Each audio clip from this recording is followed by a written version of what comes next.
bois chez moi. J'ai été clôturer le bois chez lui. Attends, reprends, vas-y. Roger, il est venu couper du bois chez moi, Ouais. à côté de chez moi, dans le bois. Et puis, je suis allé chez lui. On a mis la clôture dans le bois parce qu'il y avait des promeneurs qui passaient dans le bois. Ils descendaient, ils passaient devant chez vous, ils passaient devant chez lui. Ouais.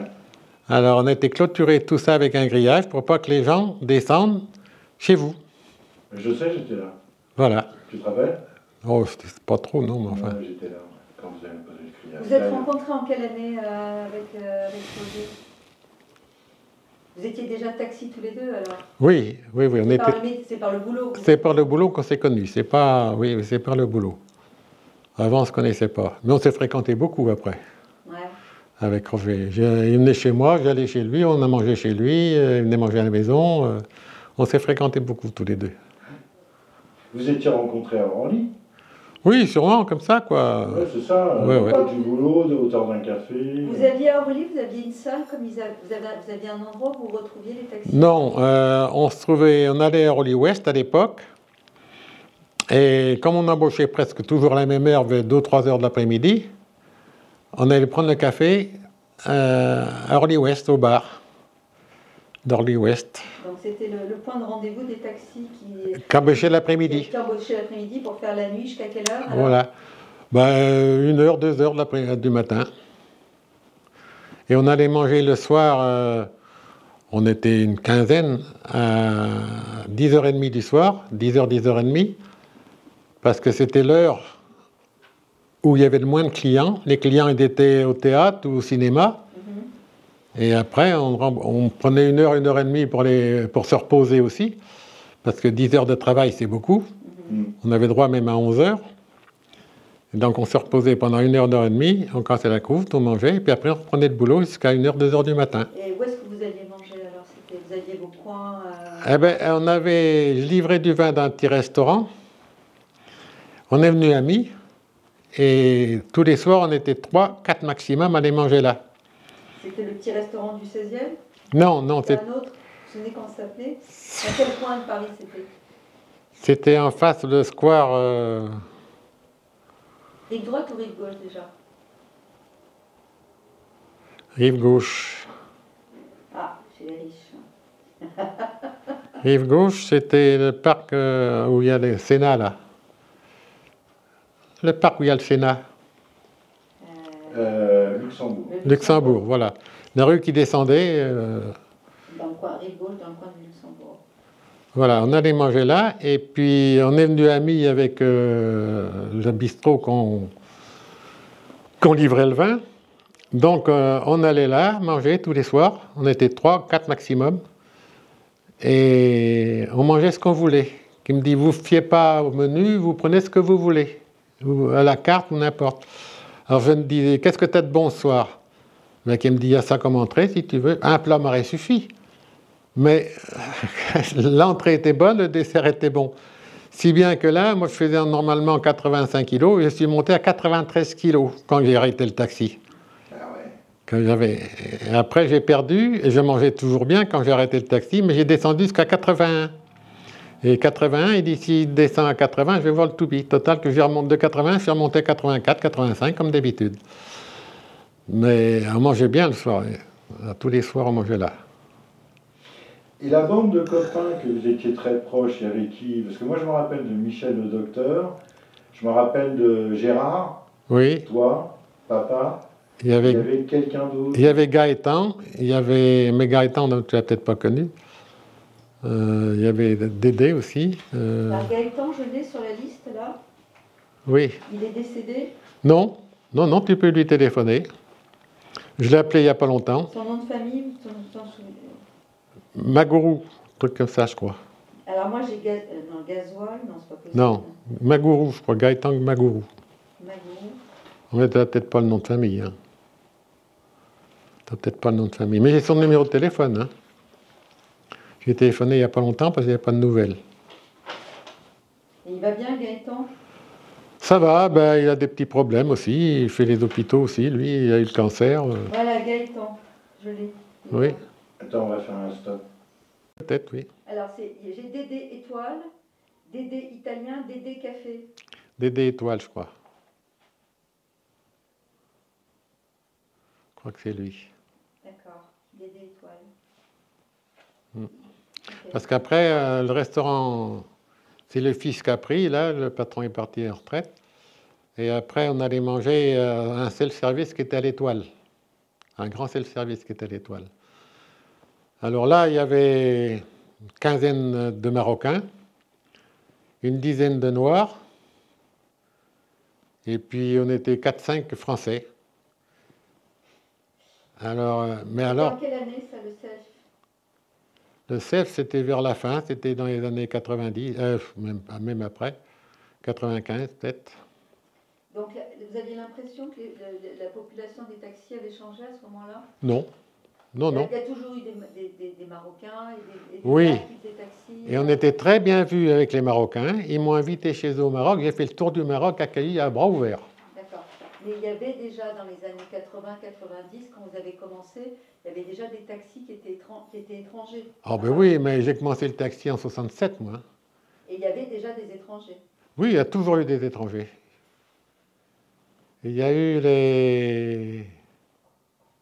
les anciens Russes.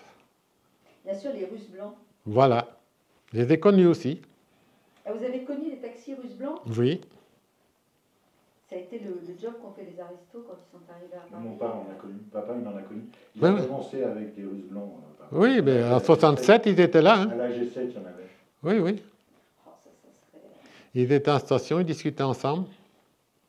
Mais c'était des vieux. Ah oui, oui, oui. Oui, c'était des vieux, oui. Pour vous, ils étaient plus de ce que disait papa, c'était les vieux de la vieille, quoi. Oui. Ils racontaient des histoires. Et voilà. tout. Ouais. Ils avaient un petit accent tous. Mais moi, je racontais plein d'histoires avec les Arabes, là, mais non, t'es pas dit. Quand Le Pen avait passé en 80, il y avait pas mal de voix là, aux élections. 2002. 2002, oui, un truc comme ça.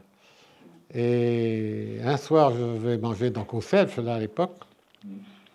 Et elle dit, mais tiens, t'es pas venu à 2-3 jours qu'on t'ait pas vu. Ben, j'ai dit oui, mais à des fois, je pouvais pas y aller. Et je lui ai dit, mais vous avez attendu Le Pen, c'est pas combien qu'il avait, 25% de voix, un truc comme ça. Oui, il avait pas mal, je sais plus, mais il avait pas mal. Je lui ai dit, vous allez, c'est peut-être la dernière semaine que vous êtes là, vous avez été éjecté, hein, avec Le Pen. Vous êtes obligé de retourner chez vous. Et une autre fois, j'arrive, vous n'avez plus le droit de dire arabe, noir, bougnoul et tout, tu sais. Alors, un soir, je rentre, et puis c'était pareil, il y avait peut-être une journée qui n'était pas venue. D'où tu viens? Bah, j'ai dit, salut, ça le noir, ça le bougnoul, ça arabe. Ils se marraient comme des fous. Mais alors, des clients, il y a au moins 50 clients là-dedans, si ce n'est pas plus, dans le CEF, là. Je reverrai toujours un Français, tu sais, un jeune. Il avait la fourchette avec quelque chose au bout. Il était là. Il n'y avait plus un bruit. Ça m'a surpris parce que d'un seul coup, tu n'entends plus un bruit dans le restaurant. Mais je pouvais blaguer et raconter tout ce que je voulais entre eux. Et ils me payaient le café et tout. Et j'allais à raconter des histoires. Tu vois, il y a un musulman qui va voir le docteur. Il est fatigué comme tout. Comme dit le docteur, j'ai du mal à me lever le matin. Je suis fatigué comme tout. Et le docteur lui dit, ben, je vais vous donner un traitement. Vous venez me voir dans 8 jours. 8 jours après, il revient le voir. Il me dit, non, ça ne va pas, docteur. Bon, le traitement vous convient peut-être pas. Vous en donner un autre. Vous venez me voir dans 8 jours. 8 jours après, il revient, qui me dit non, docteur, c'est pareil. Qui me dit, vous avez un vide d'ordure dans l'escalier chez vous? Qui me dit oui. Alors le soir, avant de vous coucher, vous respirez 2 bonnes bouffées, et le matin, la même chose. Vous respirez, vous ouvrez le vide d'ordure et vous respirez l'air du vide d'ordure. Vous venez me revoir dans 8 jours. 8 jours, 8 jours après, il retourne, qui me dit, docteur, c'est en pleine forme. Je suis en pleine forme maintenant, j'ai pas de problème pour me lever le matin pour aller au travail. Alors le docteur lui dit, vous voyez ce qui vous manque? C'est l'heure du pays. L'air du pays. Mais il se marrait. Donc, ce que vous êtes en train de nous dire, c'est que il y avait déjà aucun problème de racisme, de clan non, par couleur de peau, non. À l'intérieur. Nous, on était une bonne... Mais tout le monde n'était pas comme ça. Hein. Alors, parce qu'il y en a... Parce qu'il y a un fameux sketch de Desproges où il tombe sur un taxi. Vous connaissez ce sketch de Desproges? Où il tombe sur un taxi complètement réac, hein, Ah oui.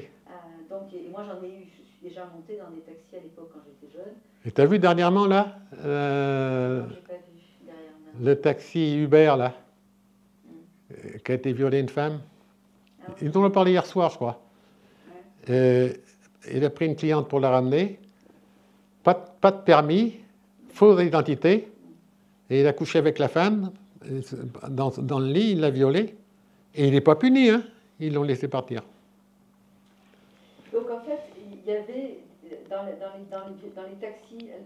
les taxis étrangers là dont vous parlez, c'était aussi des taxis qui étaient propriétaires de leurs taxis comme vous?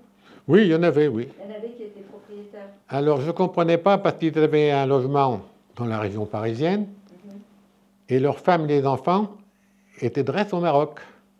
Mais je lui dis pourquoi vous n'amenez pas votre femme et vos enfants là? Ah, qui me dit non, on ne veut pas faire des. Nos enfants sont bien élevés, on ne veut pas qu'ils viennent là pour qu'ils soient mal élevés. Qui me dit nous encore là-bas, il y a encore des coups de règle sur les doigts. Qui me dit on ne veut pas les amener là, quand on voit ce qui se passe là, on ne veut pas les amener là. Et je suis allé au Maroc, j'ai fait le tour du Maroc, j'ai été accueilli dans le sud là, je ne m'en souviens plus. Donc il m'avait loué un hôtel, loué une voiture, et l'avion avait 2 heures et demie de retard. Et il a amené celui qui avait loué la voiture, mais comme l'avion est de retard, il est reparti, mais lui il est resté. Il a attendu 2 heures et demie, il nous a emmenés chez lui, on a mangé le meilleur couscous du Maroc. Alors, ce qui est surprenant, avec mon frère, on était 4. On n'avait pas fini de manger tout à fait, il enlève les assiettes. Avec mon frère, on se regarde. Eh bien, c'est le principe marocain. Il faut voir que tu as bien mangé, tu dois en laisser dans l'assiette. C'est la tradition marocaine. Il fallait que tu en laisses dans l'assiette pour faire voir que tu as bien mangé. On va dans un hôtel une fois, il n'y avait pas de drap. Alors on veut partir. Non, attendez. Ils ont été chercher des draps, il y avait encore la pince à linge dessus. Ils ont mis les draps. On était accueillis à bras ouverts au Maroc. Hein. D'accord.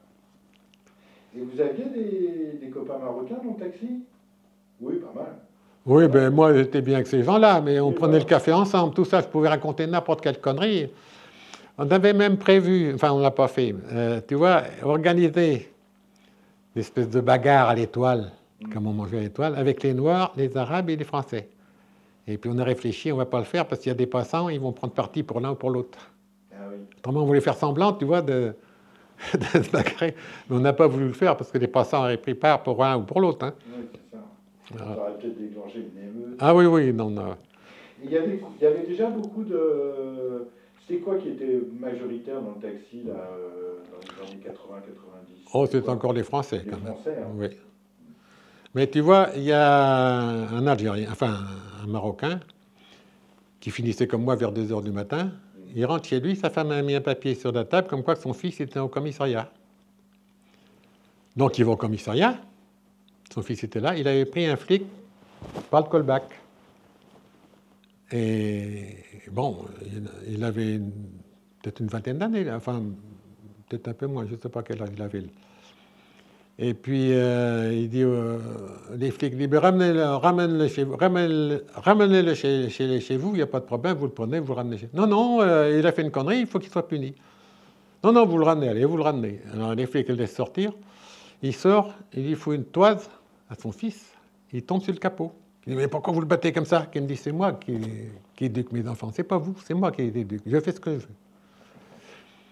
Et une autre fois, ça c'est complètement différent, j'avais été visiter l'Étoile, l'Arc de Triomphe, avec mes 2 petites filles. Et donc il y a un magasin après en bas, mais il y en a une, elle a eu du mal à se décider, elle voulait offrir un petit cadeau, mais elle tourne au bout d'1 heure, il dit, attends, Lucie, ça s'appelait, il dit, écoute, débrouille-toi, on va quand même... Il trouve quelque chose.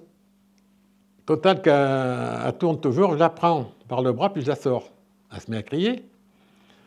Arrivée en bas de l'étoile, enfin par terre, elle se couche. Par terre en criant. Il y a une flic qui vient. Enfin, j'ai dit, je vais me faire engueuler. Enfin, c'était ma petite fille. C'était une femme qui me dit, qu'est-ce qui se passe? Ben, je lui dis, allez, 1 heure qu'elle tourne dans le magasin pour acheter un cadeau, elle ne sait pas ce qu'elle veut. Alors, je l'ai sortie et elle s'est couchée en criant. Vous avez bien fait, qu'elle me dit. J'étais surpris quand même là. Vous avez bien fait, comme dit. C'était ma nièce, c'était ma petite fille, quoi. Qu'est-ce qui t'a donné l'idée de faire le livre d'or? J'étais le seul à le faire. Support, comme ça, une idée à moi. J'avais mis ça derrière mon siège passager avant. Et ben, les gens, ils écrivaient ce qu'ils voulaient, tu vois. Sur les taxis, sur ce qu'ils voulaient. Enfin, j'ai fait un truc là-dessus. Et au bout de 5 ans, le livre était archi plein, comme tu as vu. J'en ai refait un autre, qui a duré 5 ans aussi. Et j'étais le seul à le faire. Parce que les flics, quand tu passais le contrôle technique, c'était les flics qui passaient ça à Rungis, qui me dit, il n'y en a pas une autre qui le fait. Et regardez le cahier à chaque fois. C'est vrai? Oui, T'es intéressé? Oui, oui. Qui me dit, il faudra le faire. Et ça n'a jamais donné d'idée à d'autres gens de le faire? D'autres potes à toi, taxi? Ben, il y a plein de gens qui m'ont dit, non, mais dans les clients, qui me disent, il faudra le faire éditer, il faudra le faire éditer. Ben, il dit, écoutez, vous connaissez un éditeur? Ah, il dit non. Ben, il dit, moi, si je ne connais pas d'éditeur. Et les flics, d'abord, tu as regardé, ils ont mis le cachet sur les cahiers. Ah, j'ai pas vu, non, il faudrait que je regarde. Ouais. Ah, les Ben, flics, ils ont mis le cachet sur les cahiers? À la fin des cahiers, oui. D'accord, génial. Ceux qui vous donnaient le... Non, Il fallait que vous passiez une visite médicale? non, contrôle technique, contrôle technique. Et j'étais le seul et eux qui me disaient, vous êtes le seul à faire. Ah, qui me disaient, c'est une bonne idée, il faudra le faire imprimer. Qui me dit, bah, j'ai dit, écoutez, vous connaissez les imprimeurs. Mais ils mettaient le tampon à la fin du cahier. Génial. Tu verras, ils sont sur le cahier. Le deuxième, il est où alors en fait? Quoi? Il y en a eu deux alors? Il y a Oui. eu deux. Et vous Ils l'avez? sont à la maison. Mais J'ai moi, les deux. bah, tu en avais... Moi j'en ai vu qu'un. Sinon, t'en as les deux. J'en ai vendu deux. Il y en avait deux. Il y en a deux, il y en a deux. Non, non, c'est ça, il y en a Oui, deux. oui, effectivement. Ben, je voulais, comme j'ai dit tout à l'heure, je voulais donner à mes enfants, tu vois, il y a 2 ans, pour Noël, un chaque enfant. Et je ne sais pas, c'est un coup de chance. Au mois de décembre, il y avait une émission à la télé, comme quoi que les livres de poche se vendaient très bien. Comme Bref de comptoir, tout ça. Bref de comptoir, c'était ce que les gens racontaient dans les bistrots. Hein. Alors, c'est ça qui m'a mené à l'idée. Tiens, je vais te garder encore un peu, quoi. Et total, quoi, ça fait quand même 20 ans que je suis en retraite. Et on avait envoyé quelques feuilles scannées là, à quelques imprimeurs, mais on n'avait pas... Il n'y avait pas donné suite. Non, ben, on avait envoyé quelques feuilles, c'est tout. Hein. Ouais. On n'avait pas donné suite, non. Mais il y a beaucoup de gens qui me disaient, il faudra le faire imprimer. Hein. Mais bon... Et les gens lisaient aussi ce qu'il y avait que les autres. Ah, ben les gens, ils lisaient tout ça. Et c'était... Moi, je ne parlais pas. Hein. Ils montaient dans le taxi, ils voyaient le bouquin parce que c'était bien affiché. Hein. Ils montaient dans le taxi, ils prenaient le livre, ils écrivaient ou ils n'écrivaient pas.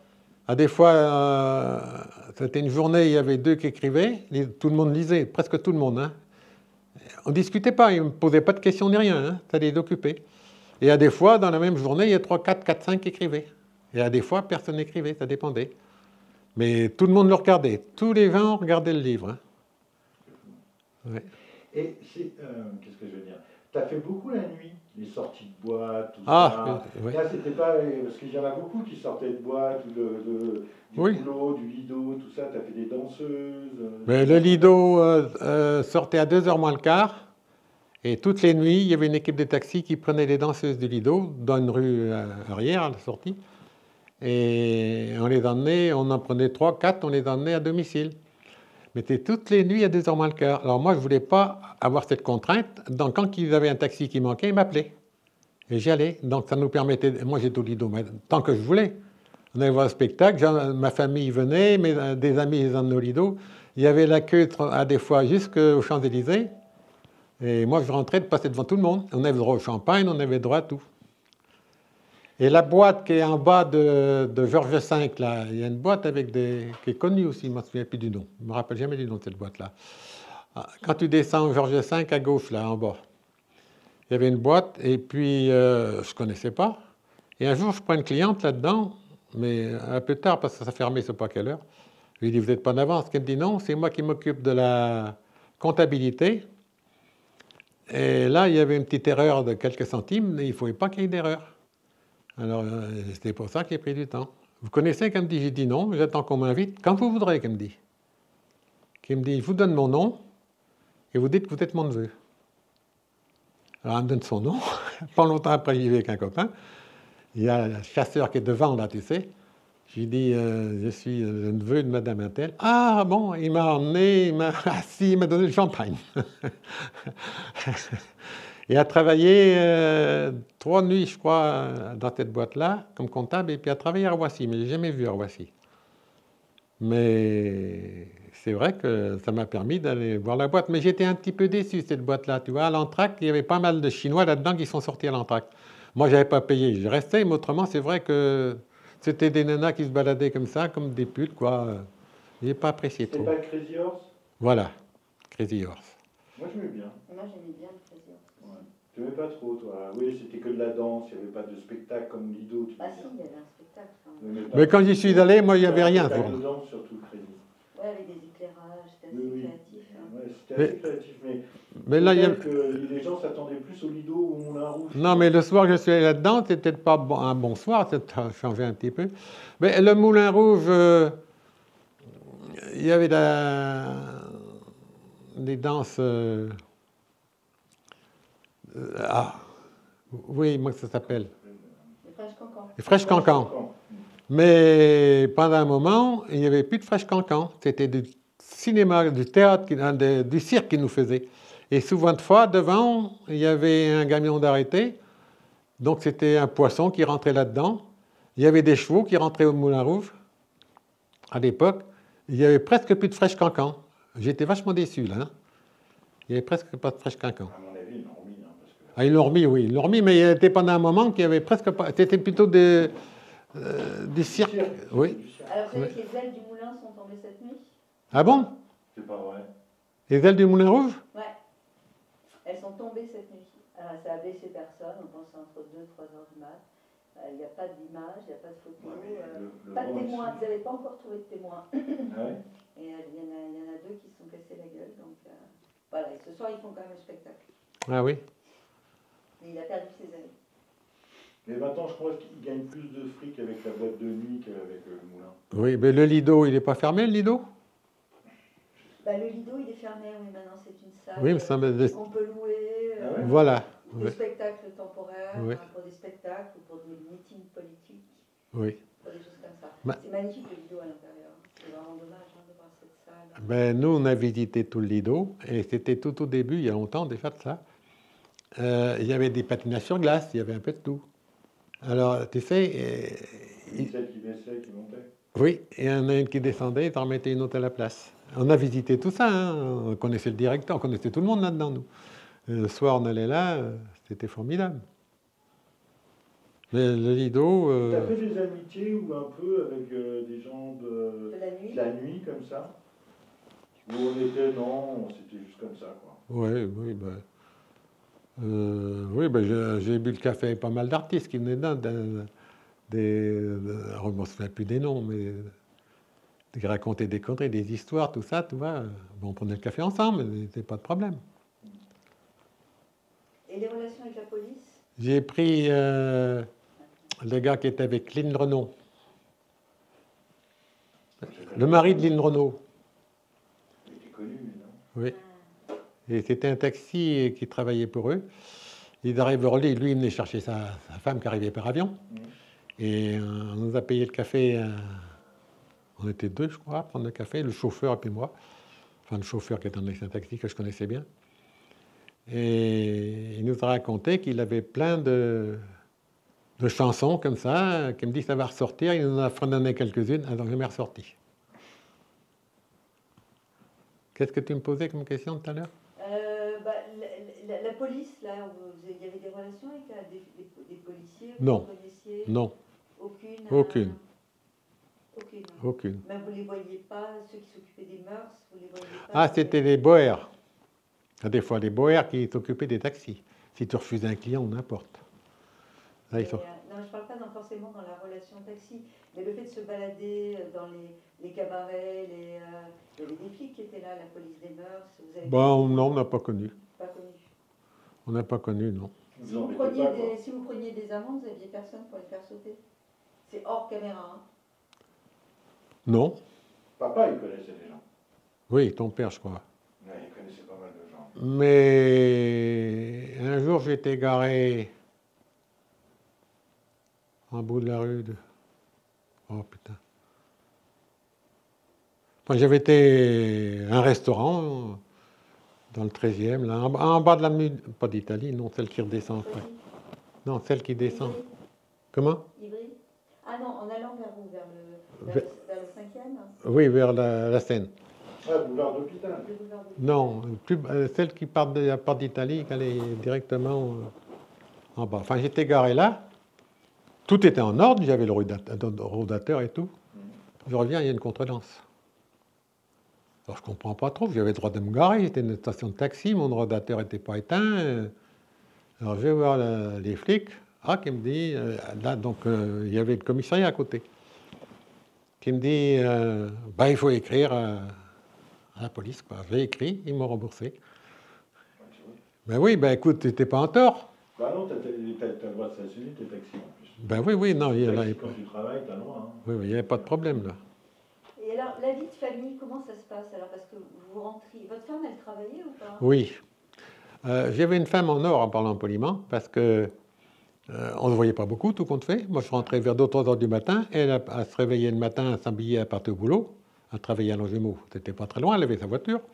Qu'est-ce qu'elle faisait, votre femme? Dans les bureaux. Elle travaillait dans les bureaux. Et on a eu de la chance parce que c'était le propriétaire du bureau. C'était un mec comme tout le monde, avec sa femme.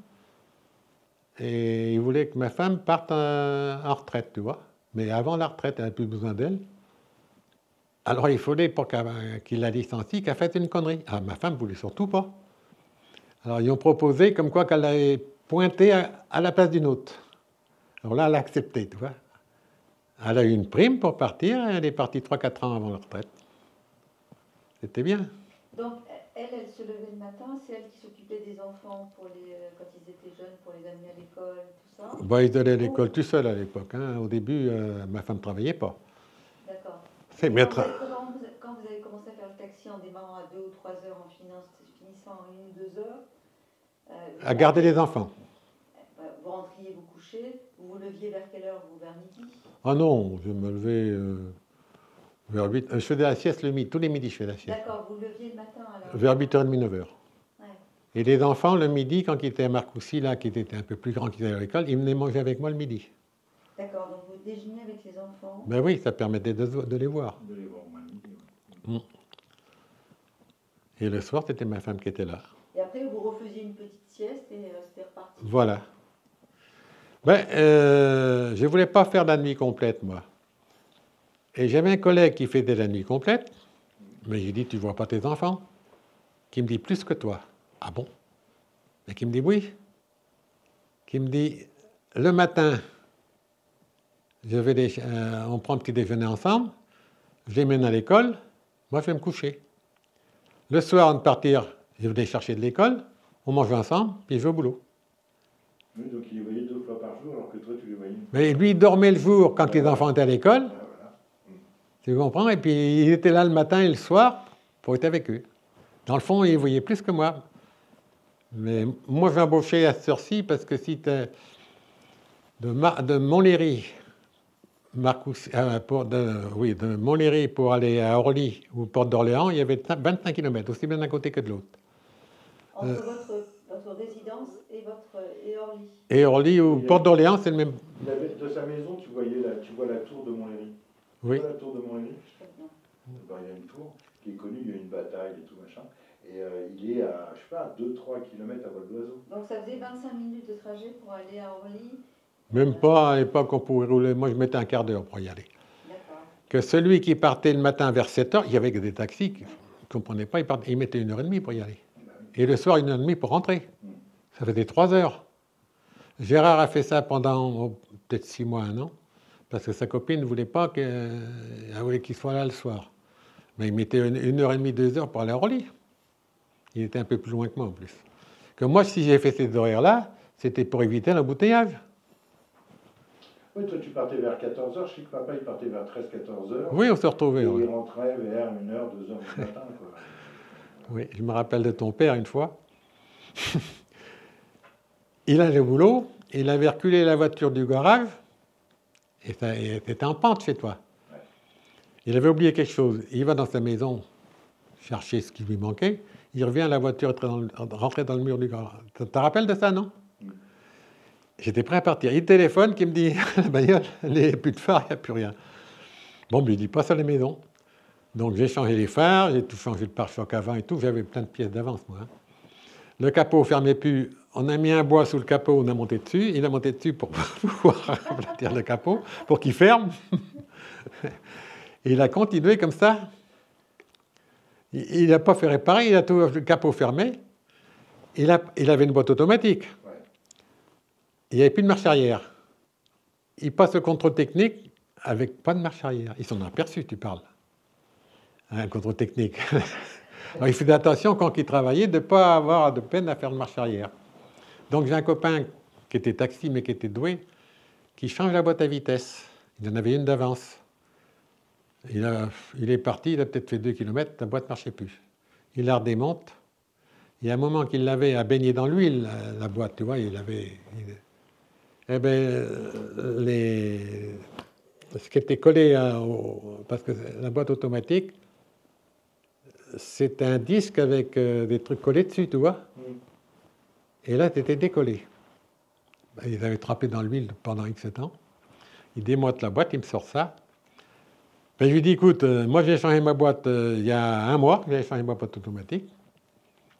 Je vais aller voir le garage, je vais leur porter les disques de la boîte, comme quoi que la boîte, les trucs sont décalés, sont décollés.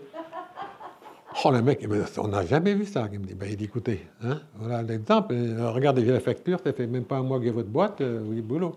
Les disques sont décollés. Ils m'en ont redonné une autre. Vous étiez des coquins quand même, hein? Vous avez des coquins bricoleurs, alors du coup, vous savez bricoler des bagnoles Moi, j'y connaissais rien en bagnole. Oui, tu avais un garage dans ton garage. Oui, mais attends, au départ, moi, je ne connaissais pas la mécanique du tout. Du tout. Même dans une ferme, tu n'avais pas appris? Non. Mais non, on n'avait pas de tracteur à l'époque, on n'avait rien. Ah ouais. Alors, un jour, j'ai un copain qui s'y connaissait bien. On est embauché à 7h du matin, mais il habitait Chelles, un truc comme ça, t'es pas à côté de chez moi, tu vois. Une 404. On a démonté le moteur, on a changé les pistons et les chemises. On a fini à 7h le lendemain matin. On n'a pas dormi, hein. 7h du matin à 7h le lendemain. On avait fait 50 km, après on s'est couché pour pouvoir resserrer la culasse au bout de 50 km, parce qu'il fallait faire 50 km pour resserrer la culasse. Et puis après, il y avait Max Prévotat, qui lui avait des pièces, il était taxi aussi, mais il avait des pièces, il connaissait un grossiste, tu vois, il avait des pièces au prix de gros. Alors, Max Prévotat, c'était un taxi aussi? Oui. Qui avait une connexion avec des pièces de... Ouais, d'accord. Oui. Et il m'a appris à faire de la mécanique aussi, lui, tu vois. Mais moi, je faisais simplement sur 504 et 505, hein, c'est tout. Hein. Les autres, je ne connaissais pas. Et j'avais un moteur d'avance, même d'après. Donc, j'ai fait de la mécanique à 2 copains, gratuitement. Donc, Roger et puis Alain Herbin. Je ne sais pas si ça te dit quelque chose, Alain Herbin. Je crois que c'est lui, je me rappelle. Et quand j'ai fêté mes 50 ans, je crois, ou mes 60 ans, je ne me souviens plus, ou de ma femme. Non, c'était de ma femme. 50 ans de ma femme, peut-être. J'avais invité du monde à manger à la maison, mais eux, ils n'étaient pas venus parce qu'il y avait trop de monde, la famille, et ils avaient invité à prendre un café. Ils montent l'escalier avec un gros carton, il était à 2 pour le porter. Oh, il dit, ces vaches-là, ils m'ont mis des pistons, des chemises dans le carton, quoi. On se faisait plein de conneries comme ça, hein. Total, non, c'était un service à vaisselle de 65 pièces qui m'ont donné gratuitement parce qu'ils avaient fait de la mécanique. Oh non, on était au moins 5 jours et nuits. On était comme les doigts de la main. Je vais te raconter une anecdote. Un soir, je suis à Pigalle, je vais pour aller aux toilettes. Je gare la voiture, je reviens. Attends 2 secondes. Vas-y. Donc un soir, Je vais à Pigalle pour aller aux toilettes dans un bistrot. Je reviens, j'avais cassé ma clé de voiture. Je ne me suis pas aperçu. Heureusement que la clé n'était pas dresse dans la serrure. Mais à 1h du matin, Les clés étaient à la maison, à Marcoussis, et lui, il habitait à côté de, oui, pas loin, mais enfin, pas tout à fait à Fresnes. Je savais qu'il rentrait vers minuit, 1h, je lui téléphone, il venait de finir de manger, il dit, tu veux pas aller chercher mes clés à Marcoussis? Tu réveilles ma femme, et puis tu me ramènes le double des clés. Donc, il a été chercher des clés, tu te rends compte, il a fait moins 70 km à 1h du matin pour m'apporter le double des clés. Ça m'a servi de leçon, ça. Les clés, maintenant, tu sais où je les mets, le double des clés? Non. Sous ma voiture, avec des aimants. Ah ouais. Et là, j'avais, ma femme, je ne sais pas ce qui s'est passé, j'avais perdu les miennes, là. Il n'y a pas longtemps, hein, il y a peut-être 8 jours. Et il dit à mon fils, tiens, ben, tu viens, et puis on met le cri, et on va chercher si c'est toujours en dessous. Et on les a trouvés en dessous, de la voiture. Donc j'avais le double des clés. Tu vois, j'étais là. Ah merde. Là, ça c'est le clé, et ça c'était le double, qui était sous la boîte, dans une boîte, avec des aimants. Parce que beaucoup de gens mettent le double des clés dans la voiture où ils la laissent chez eux, souvent de fois. Mais si tu tombes en panne, comment tu fais si tu perds tes clés? Moi, ça m'est arrivé, j'étais obligé de faire changer toutes les clés là, sur une voiture de ma mère. Ça m'a coûté cher. Aussi, j'avais perdu les clés. Là. Impossible. Et là, toi, quand tu sortais, parfois, tu as rencontré... René, je ne sais pas si je t'ai vu dans Paris. Papa, je l'ai rencontré 2-3 fois. Ouais. Et là, il te prenait en taxi Bah, oui, comme c'était mon père, il venait, on discutait, 5 minutes. Surtout que moi, j'habitais Paris, à l'époque, j'étais étudiant. Et donc, on se voyait plus beaucoup, tu vois. Et donc, je montais dans sa voiture, on discutait un peu. Et puis, il me donnait un petit billet ou un petit truc comme ça. Et puis, voilà, je partais. Oui, il était sympa, mon père. Hein. Oui, oui. Ça. Mais tu vois, il y a quand même des coïncidences aussi. Moi, sur le périphérique, 2 ou 3 fois, avec pas tellement d'intervalle, mon fils était derrière moi en voiture. Ah ouais. C'est incroyable, hein? Au moins 3 fois, ça nous est arrivé. Mon fils était derrière moi en voiture. Et tu l'as vu, Ben oui, il m'a klaxonné. C'était fou quand même qu'on se trouvait là sur le périphérique. Oui, parce que tu as une chance sur 1 million, quoi. Ben oui, il n'y a pas beaucoup de chance. Alors, vous connaissiez Paris comme votre poche, alors tous les petites rues, À Paris, il y a 5000 rues. Et sur 5000, j'en connaissais au moins 4000. On n'avait pas de GPS à l'époque. Hein. Si le client m'a demandé une rue que je ne connaissais pas, a donné toujours dans une rue que je connaissais. Et puis vous aviez votre petit guide, là, le guide des taxis. Là, Oui, mais on s'en sert. Moi, noir, tu t'en sers un au début, après tu t'en sers plus. Moi, le papa, des fois, il regardait les rues. Quand il se rappelait plus d'une rue, il regardait et puis il disait ah ouais, c'est là. Ben oui, mais moi, celle que je prenais, si je ne la connaissais pas, donnait toujours dans une rue que je connaissais. Sauf une fois que je revenais de vacances. J'étais à Pastichy, puis je voulais prendre une petite rue sur la gauche. Merde, les bagnoles descendaient. Et qu'est-ce qui se passe? Je descends, je laisse ma bagnole là au feu. Enfin, il n'y avait pas de feu. Puis je vais voir, eh bien, il l'a mis à sens unique pendant qu'il était en vacances. Donc, je ne pouvais pas la remonter à gauche. Il l'avait mis à sens unique. Vous êtes arrêté exactement quand, en fait, en 2000 L'euro a commencé quand? En 2001. Donc, il y en a beaucoup qui ont arrêté en 2001. Mais comme moi, j'avais touché un numéro gratuit, il fallait que je fasse 15 ans. Donc, en décembre 2001, j'avais mes 15 ans. Seulement, je ne voulais pas arrêter en plein hiver. J'ai été jusqu'au 15 mars. D'accord. Parce que je voulais pas arrêter, je voulais arrêter au printemps. Au mois de décembre, c'est quand même tristouné. Hein. Et j'ai été jusqu'au 15 mars. Pourquoi? Parce qu'une plaque gratuite? Oui, voilà, je vais t'expliquer. Bon, j'ai fait le taxi. J'ai acheté le numéro. Tu as tout de suite acheté ou tu as travaillé? J'ai travaillé 6 mois avant. Et après, la G7. 6 mois, je voulais faire 1 an la G7, mais ils ont dit qu'il fallait faire 5 ans avant de pouvoir acheter avant. Tu vois qu'il fallait faire 5 ans. Alors moi, j'avais 6 mois.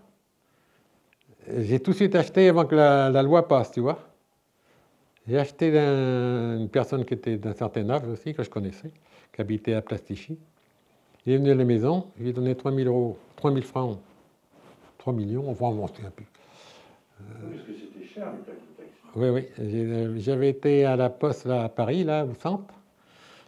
Tu pouvais toucher le pognon liquide et j'avais payé là. Et il m'avait laissé la voiture le temps que j'en achète une autre. C'est là que j'ai acheté la 404. J'ai travaillé peut-être 2 mois avec sa voiture. Toujours Peugeot, apparemment. Hein. Toujours Peugeot, oui. C'est l'homme au lion. Voilà. Pourquoi Peugeot? Parce qu'elle vous plaisait, c'était Pininfarina. Oui, et Ça avait la réputation d'être solide. oui, Pourquoi? c'est vrai. Et Pourquoi puis, Peugeot? comme je me suis mis à faire la mécanique chez Peugeot, sur les voitures Peugeot, donc je connaissais bien la mécanique. Donc du coup, J'ai un collègue qui vient une fois, un copain qui travaillait dans un grand garage, mais il faisait toutes les marques. Il se trouve venait à la maison, il était en train de monter le moteur, enfin, il était presque monté le moteur sur une voiture. Alors, il dit, je vais te donner la main.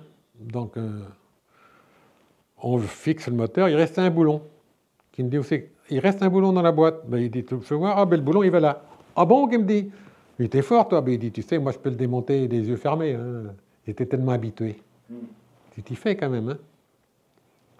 Et donc, tu as eu ta première plaque, tu l'as eu de quoi? De 67 à combien? Quand est-ce que tu as eu une plaque gratuite? Oh, ça demandait du temps. Non, parce que... Il fallait 20 ans, non? 15 ans. 15 ans pour avoir Je une plaque crois, oui. gratuite? Enfin bon, ça dépendait. Oui, c'est ça. Non, ça dépendait, il n'y avait pas de date. J'achète donc ma plaque. J'ai monté le parc des Naudières. Tu as entendu parler du parc des Naudières? Un parc d'attractions avec 3 copains. Oui, peut-être. Je me rappelle plus. On voulait faire un truc comme il y avait un Rungis, tu sais, tu allais voir le cinéma en voiture. Ah oui. Alors on voulait faire ça là-bas, entre Nantes et Saint-Nazaire, à 10 km de Nantes, Sautron. On achète du terrain pour faire ça, mais il fallait faire un échangeur sur la nationale entre Nantes et Saint-Nazaire. Alors c'est là qu'on a fait un parc d'attraction. On a fait le tour des parcs, il y a un copain qui a pris plein de photos, et il a fait des manèges. On avait un vélo excentrique, tu sais. On est parti acheter des kartines même aussi. On avait fait une piste de kartines. Et on a ouvert le parc d'attractions. Après, on a eu l'idée de faire construire un restaurant. On avait fait construire une petite maison. On fait construire un restaurant. C'est moi qui ai équipé tout le restaurant, qui a aménagé la salle, les cuisines et tout. pourquoi? Parce qu'en plus d'être mécanicien, vous êtes super bricoleur. Hein. Non, mais pour aménager, c'est pas compliqué. J'ai acheté des meubles, j'avais juste à les mettre à droite à gauche. Mais là, tu étais déjà taxi quand tu fais ça? Oui. D'accord. Alors, j'avais vendu ma plaque que j'avais achetée parce que tu n'avais pas le droit de la louer à l'époque. D'accord. Alors, comme je partais à Nantes, je ne pouvais pas la louer. Donc, j'avais vendu, puis j'avais acheté une plaque dans une société, que là, j'avais le droit de la louer. Alors, j'ai monté mon restaurant. J'ai démarré le restaurant. Je faisais banquet, mariage, la musique, l'animation et tout le bordel. Ça marchait du tonnerre. Du tonnerre. Ma femme aurait été commerçante, je restais là. Hein. En l'espace de 2 ans, j'ai retombé sur mes pattes. Hein. Et la plupart des restaurants, il faut compter 4-5 ans pour y retourner sur leurs pieds. Il y avait la foule, tout, banquet, mariage. J'étais à côté d'un Macumba, tu vois. Et Macumba, le soir, tout le personnel venait manger à 6 h du soir chez nous. Le midi, il y avait entre 10 et 15 représentants de commerce qui venaient manger à la maison aussi. Et... une grande salle? Ah, il y avait de la place quand même. Hein. Et puis, par contre, je fermais à 10 h du soir. J'aurais continué, ma femme était commerçante, j'aurais continué, mais j'aurais pris le soir sous réservation. Parce qu'une fois, il y a un représentant qui vient avec une copine, à 10 h moins 5, il est parti à 1 h 30 du matin, pour 2 couverts. Je fais des banquets mariage, je ne comprends pas, parce que j'y ai repassé depuis, j'ai tenu ça pendant 2 ans. Hein. Ils ont pris un serveur qui m'a, un propriétaire, il soudait la gueule, donc ça était fermé. Et là, après, il faisait des steaks frites. Tu vois, c'est tout ce qu'il faisait. Quand tu penses qu'à l'époque, c'était 14 francs le repas, il y avait 3 menus le midi. Et un banquet, c'était 50 à 55 francs. Tu vois un peu la différence. J'ai fait des halles à Nantes, quand il y avait de banquet. Je savais ce qu'il fallait. C'était beaucoup plus rentable. On avait tout. S'il fallait un estrage, j'appelais quelqu'un pour venir m'aider. C'était formidable. On faisait beaucoup d'omelettes norvégiennes. J'étais pris maintes fois en photo parce que j'ai fait des flambées dans la salle, tu vois.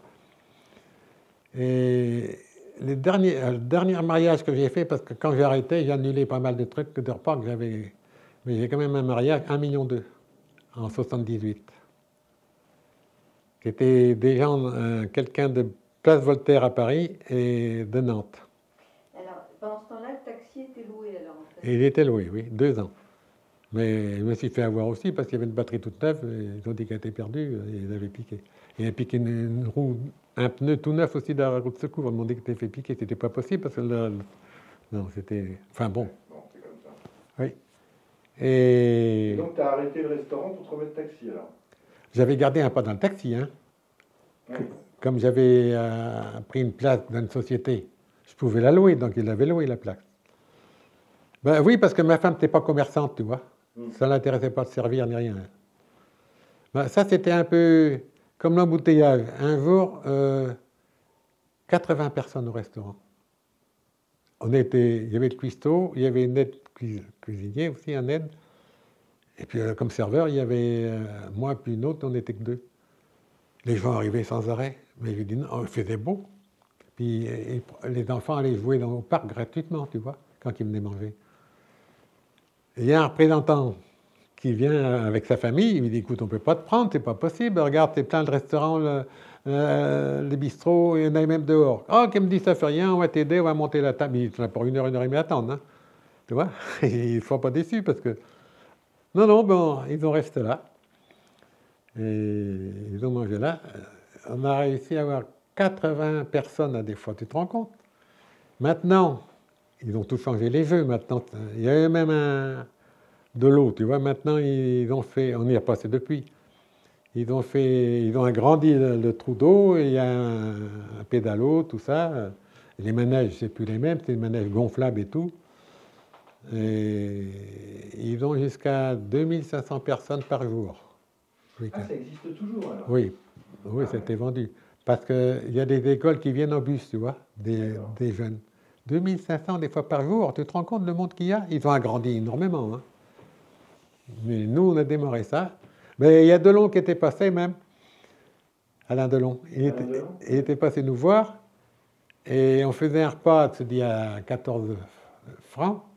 Qui me dit, mais arrêtez ça, qui me dit, faites des plus intéressants, qui me dit, mais c'est des pauvres types qui viennent là, qui me dit, il faut mieux taper avec les riches.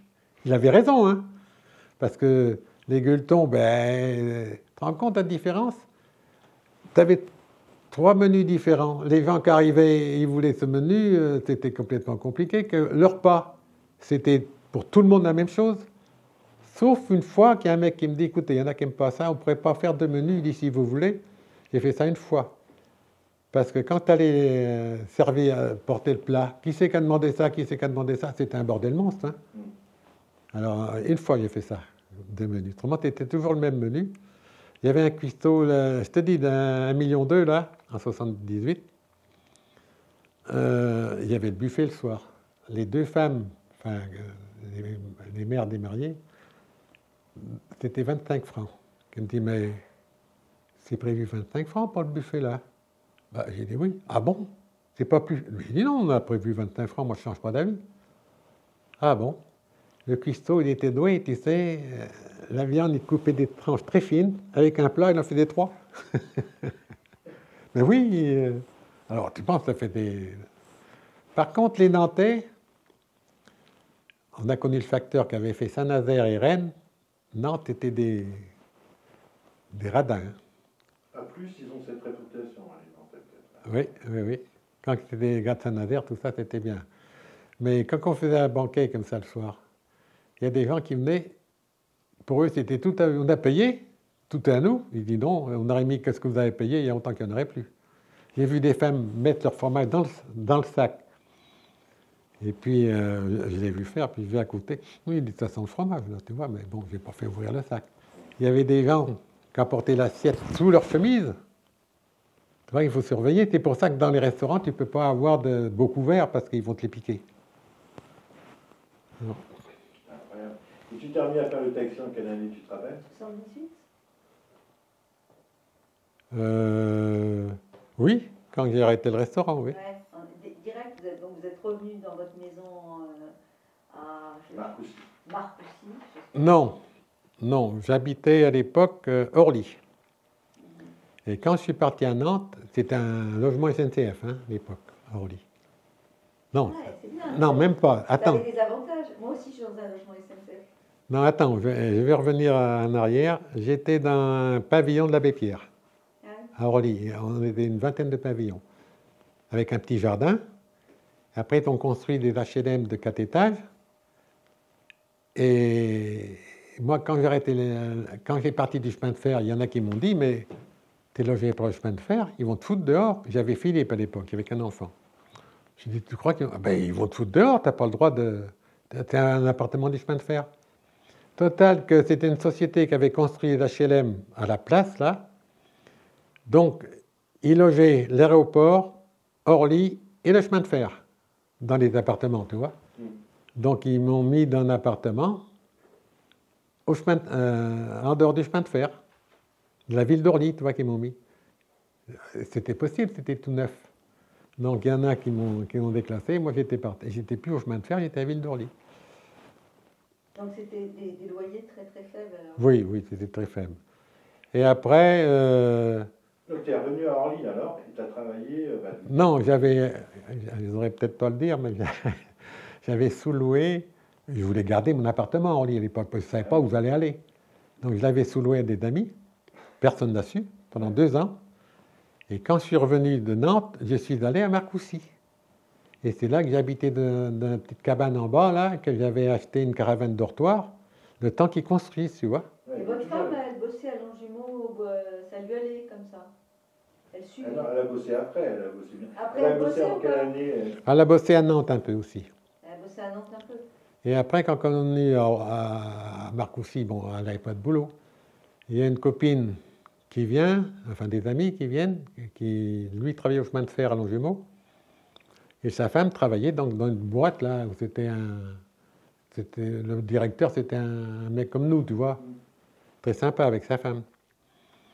Donc ma femme cherchait du boulot et la copine elle vient le dimanche. Oh, comme dit le patron, il cherche quelqu'un.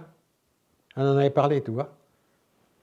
Et puis le lundi, le patron lui dit, mais ta copine n'est pas venue? Ah ben, elle me dit, je ne savais pas. Si, il faut qu'elle vienne. Hein. Je reviens le téléphone à ma femme, tu vois un peu le boulot. Il a voulu qu'elle se prépare pour le mardi. Elle est partie au boulot comme ça. Et après... À l'époque, c'était pas trop difficile d'avoir du boulot. Oui, et moi j'ai gardé, donc elle a fini sa retraite là, comme je te disais tout à l'heure. Donc après, j'ai eu le numéro de taxi gratuit, donc en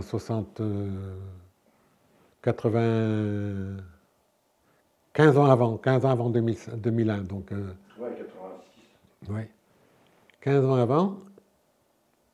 Et je ne savais pas, parce que je ne me suis pas fait... Il faut se faire inscrire à rue des Morillons. Je ne me suis pas fait inscrire tout de suite. J'ai attendu 3-4 ans, moi. Donc, avant de toucher mon numéro gratuit. Et après, il a fallu que je fasse 15 ans pour pouvoir le vendre. Parce qu'ils augmentaient toujours les numéros. Mais quand j'arrivais en 67, on était 14 000 taxis. Quand je suis parti en 2000, on était 20 000 taxis. Et les Uber, ils étaient 22 000. Il y avait déjà un Uber quand tu es arrivé? En 2000, il y en avait combien de taxis?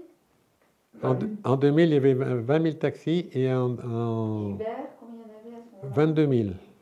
En plus. Oui, en plus. Alors, tu penses qu'il y avait plus grand boulot. Hein. Comment on peut le savoir? Ça, c'est les chiffres Uber, ça?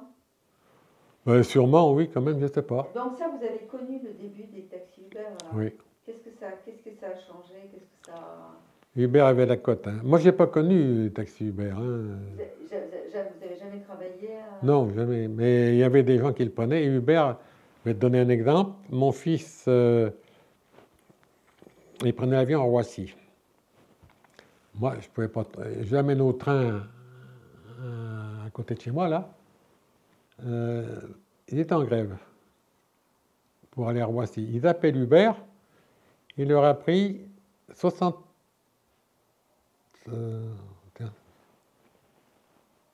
euros. Maintenant, c'est bloqué les tarifs. 60 euros. Non, mais je parle d'Uber, hein, Oui. pour aller à Roissy. Ils étaient partis à 3. Ils avaient loupé l'avion en revenant parce qu'il y avait un avion qui avait du retard. Il y avait un changement à faire, je me souviens plus où ils étaient. Il y avait un changement à faire, l'avion avait du retard, donc l'autre était parti. Donc il n'y avait plus de place pour les prendre tous les 3. Donc il y en a un qui prend l'avion, après les 2 autres, enfin ça demandait du temps, quoi. Et celui qui avait laissé la voiture chez moi, et c'était lui qui est venu le premier. Il est venu chercher la voiture. J'ai dit, c'est pas la peine de venir quand tout le monde t'attend à Roissy, puis vous venez tous ensemble. Mais non, il est venu. Il a pris un taxi Uber 700 euros. Non, 70 euros, que je raconte moi. 70 euros. Un taxi, c'est 140. Hein.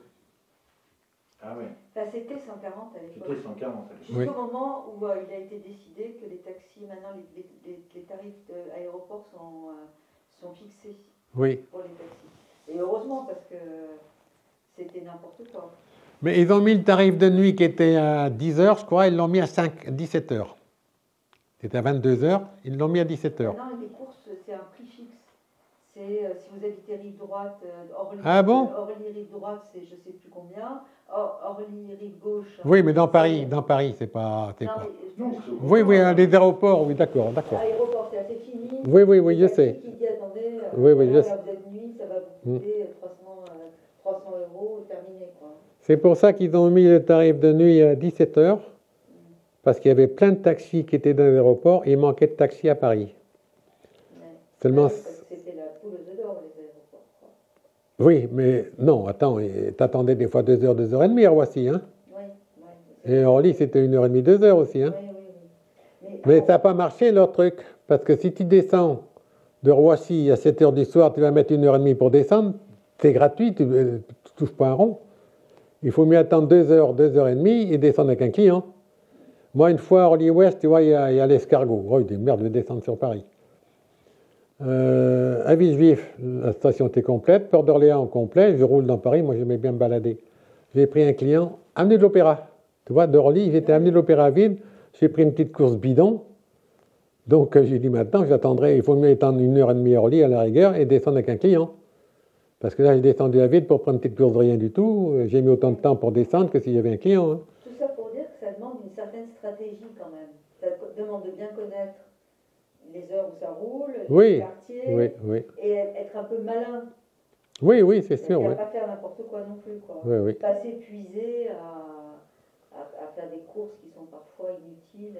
Mais une fois, il y a une cliente à Gare de l'Est, ça m'a marqué aussi, elle allait à Ivry, je crois. Ivry, oui. Pas Ivry, Ivry. À la Gare de l'Est. Et puis, c'était un moment de pointe. Je lui ai dit, écoutez, allez prendre un café dans un bistrot.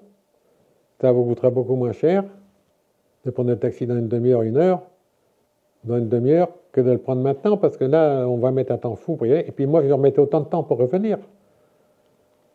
Donc, elle a accepté. Elle est partie prendre un café. Ben oui, je lui donnais, dans le fond, c'était un renseignement pour elle, quoi, ça lui coûtait moins cher. Mais je ne comprends pas que les clients, tu vois, les taxis, ils refusaient des petites courses. Je trouvais ça idiot. Parce que les petites courses, t'en faisais une, t'en faisais 2. Si tu allais en banlieue, il faut les revenir. Que là, tu fais 2 3 petites courses sur place. Je vais te raconter une petite anecdote. Je suis à la Muette. Il y a un client qui va à Porte de Versailles. Premier taxi refuse, deuxième refuse. Moi, je suis en 3e ou 4e position, j'accepte. C'était celui qui s'occupait de Dalida. Il y avait un concert à Dalida, tu vois, le soir. Et j'arrive à Porte d'Orléans. Porte de Versailles Porte de Versailles. Il me dit, écoutez, vous êtes sympa, vous me faites prix, je vous donne une entrée gratuite pour aller au théâtre, au spectacle de Dalida. Ben, je lui dis, écoutez, on pourrait y aller avec ma femme. Bon, mais je vous donne 2 places. Le directeur. Hein. Alors on descend peut-être quelques jours après. Et j'arrive à la Porte de Versailles. Je lui dis, je viens parce que je suis invité gratuitement. Ah, qui dit, monsieur, non, il n'y a plus de place. Qui me dit, il n'y a plus de place. Il y avait un guichet à part, tu vois. Ben, je lui dis, écoutez, vous ne pouvez pas appeler monsieur Untel. J'avais son papier et son nom. Hein. Vous ne pouvez pas, monsieur. Ah bon, d'accord, on va vous en trouver une. Et on a vu le spectacle de Dalida gratuitement. avec ta femme. Avec ma femme, oui. Ben oui, tant qu'à faire, autant y aller tous les deux. Avec ta femme. C'est vrai, ces histoires de petites courses à Paris. Par exemple, moi, je sortais souvent à Pigalle et j'habitais Square Clignancourt dans le 18e. Ah oui. Bon, c'est la galère quand on sort du Moloko à 3-4 heures du matin, quand une nana. Franchement, bon, vaut mieux prendre un taxi, quoi, pour rentrer. Et j'avais toujours du mal à trouver un taxi. Et pourtant, bon, il y avait le départ, le truc de départ, et il était tout près. Oui, De toute oui. façon, à la limite, il gagnait 10 euros, enfin 10, je sais plus, 10 francs ou 10 euros. C'est pas beaucoup, mais d'un autre côté, c'était très peu de temps. Et, Oui, mais quand c'était comme ça, tu faisais une petite course. Mais moi, c'est pour ça que je ne comprenais pas, parce que la prise en charge, ça équivalait à... voilà, c'était la moitié de la course. Presque, oui. Donc, quand tu te prenais une grande course, tu n'avais qu'une prise en charge. Ben oui, parce que là, il y en a plein. Tu en prenais 3 à la place de faire la grande course. Bien sûr. Tu faisais 3 prises en charge. Et tu dépensais moins d'essence. Ben oui.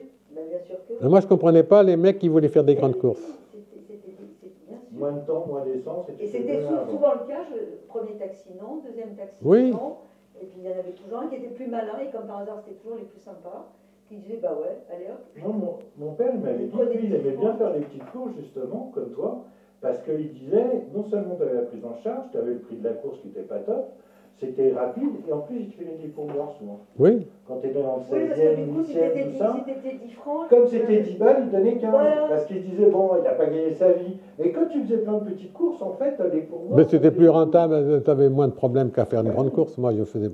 Bon, une grande course, c'était intéressant aussi. Moi, j'étais à Bruxelles. Les nanas raccompagnaient, déjà, il fallait bien qu'on les raccompagne. Moi, j'étais à Bruxelles avec un client. J'étais à Vesoul. J'ai fait plein de grandes courses comme ça, Oui, quand mais même. ça, c'est des voyages, carrément. Oui.